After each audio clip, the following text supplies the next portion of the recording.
Well, as it comes to no one's surprise that 2024 has gone and strapped on the crazy train wheels yet again, as Acolyte fans are having a hard time coping with the fact that their crappy TV show has been canceled. Now, it's kind of a YouTube meme when people say that their channels are under attack, but this time it's actually the case, and what we're seeing is channels like Nerdrotic, Geeks and Gamers, and Ryan Kennel's RK Outpost are literally being targeted by rewriting Ripley, along with a bunch of other progressive Star Wars YouTubers wanting YouTube to go and remove their monetization permanently. Why?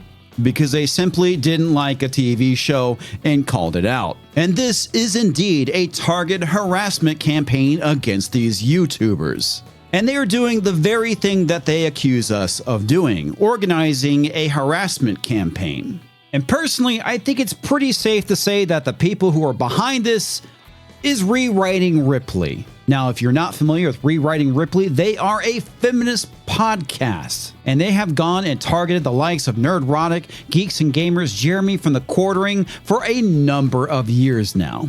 Now, a tweet very similar to the one that I'm showing you right here is making its way all around Twitter, being posted by various progressive Star Wars YouTubers, calling out the hatred and bigotry that they're seeing coming from the YouTubosphere that go and criticize Disney as well as Star Wars, along with all the other garbage content that is coming out laden with progressive and woke ideology.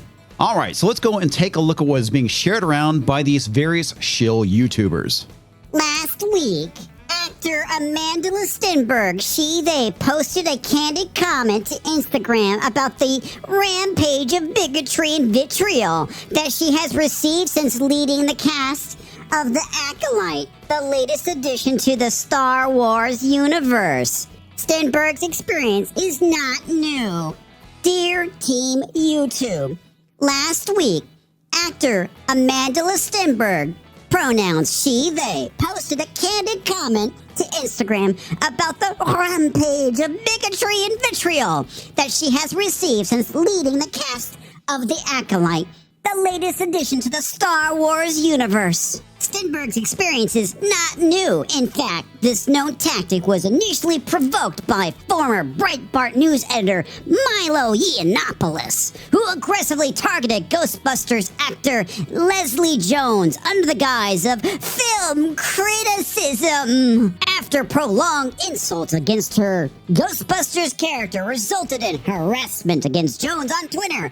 Yiannopoulos claimed Jones was playing the victim when she called for action against the harassment. The aggressive gaslighting of Jones's experience resulted in Yiannopoulos being banned from Twitter. Okay, so there is a lot to break down here. First off, I want to go and state the obvious. Nobody in the YouTube space is responsible for getting The Acolyte canceled. Most people who probably would have watched it or didn't watch it aren't connected to the YouTube space and don't watch our videos. Hell, even the likes of Paul Tassi from Forbes, who is a giant shill for Disney, even admits in his article that the show was not canceled because of YouTubers, but because of low viewership and the fact that people were not watching the show. So this begs the question, why were people not watching the show? I think it's rather obvious. It was terrible. And most normies know that. And if you want to go and blame somebody for the failure of the show, you look no further than Disney, Leslie Headland, Kathleen Kennedy, and the rest of the Lucasfilm crew. It is their fault that the show sucked, not ours. And I can guarantee you this, most critics in the YouTube space want a second season. Why? Because it's content. And content is king. All we did is just provide commentary on how awful the show actually is.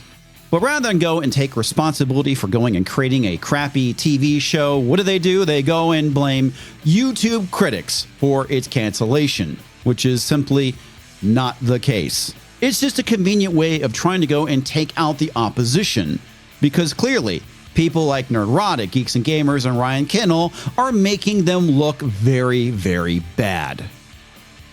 That's right, go and defend your corporate overlords, you mindless brainless shills. Now, there's a specific reason why they bring up Mile Yiannopoulos, because what they want to do is they want to go and link YouTubers who go and criticize woke entertainment with the alt-right, which is a term that Yiannopoulos did go and coin himself. It's the reason why they try and paint YouTube critics with the brush of the far right and the alt-right. Now, for those of you who are new to my channel, it's a bit of a meme that I constantly bring up 1984. And it's because we are living in it right now. When it comes to this type of criticism, there's a reason why they want to go and label it hate speech. Because they want hate speech to be illegal. And if hate speech is illegal, well, then they can go and silence their critics very easily, wielding the government as a weapon. All you have to do is go and take a look at what is going on in the UK. You simply can't go and criticize what is happening in your own country in the UK, because if you do, it gets labeled as hate speech and people actually have gone to jail as a result of this. This is very dangerous. And sadly, they're trying to roll this out all over the Western world. But rather going arresting people over what is happening because of real world politics, they want this same measure to be applied to people who criticize entertainment. Because in reality, the way they're trying to go and diminish the criticism is by painting their critics as extremists. Never mind the fact that they are the ones who are actually the extremist. And remember, folks, these are the very people who are going and organizing a harassment campaign against YouTubers, trying to get them demonetized because they don't like their opinions on a TV show on a shitty streaming service. 8 years later, Yiannopoulos' playbook against marginalized actors have burgeoned into a multi-million-dollar business on YouTube, which has been permitted to develop unchecked. With the help of YouTube's partner program, this playbook's biggest target, Star Wars. Ultimately, what Disney wants is mindless, obedient consumers that don't ask questions, just consume product, and then get excited for more product. In a nutshell, your average pro-Disney stan and YouTuber, much like the individuals that we're seeing going and retweeting this post out. And it's the reason why the critics must be destroyed. That's right, because you cannot be outspoken about a large corporation that creates crappy entertainment. You have to cancel them. You have to go and destroy their livelihood because you don't like what they say about a large corporation and their shit that they go and create. Okay, let's just say that ultimately these people get what they want.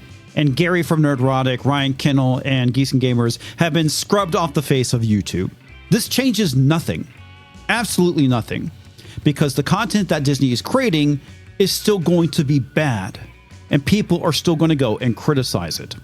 In 2018, Geeks and Gamers encouraged harassment against Vietnamese actor Kelly Marie Tran. Leading up to Tran's departure from Instagram due to prolonged harassment, Geeks and Gamers published nearly 15 videos related to Tran's Star Wars Episode 8, The Last Jedi character Rose Tico. Now, the issue here, what is being said, is a complete lie. It's a fabrication that the Access Media has been using for years. Now, this is the actual article that is often cited that Kelly Marie Tran was bullied off of the internet. And it even has it in the title, I won't be marginalized by online harassment.